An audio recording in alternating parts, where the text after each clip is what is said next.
முஸ்லிம் என்றால் யார்? முஸ்லிம் என்றால் நோம்பு பிடிக்கிறவர், முஸ்லிம் என்றால் ஹஜ் செய்யறவர், இதெல்லாம் முஸ்லிம் தான். ஆனால் ரசூலுல்லாஹ் கொடுத்த விளக்கம் என்ன தெரியுமா? முஸ்லிம் முஸ்லிம் என்றால் யாரு தெரியுமா?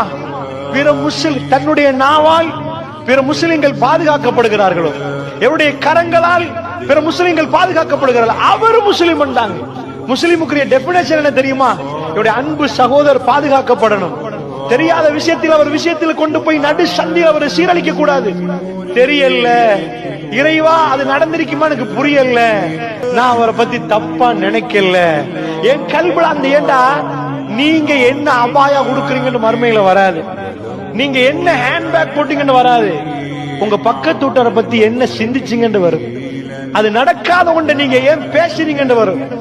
அப்படி ஒன்று இல்லாத ஒன்றை நீங்க ஏன் யூகிச்சீங்கன்னு வரும். தேவையே இல்லை, அது உங்களுக்கு தேவையே இல்லை அந்த யூகம். ஏன் 4 சபையில 4 பேரை பத்தி பேசுறோம்?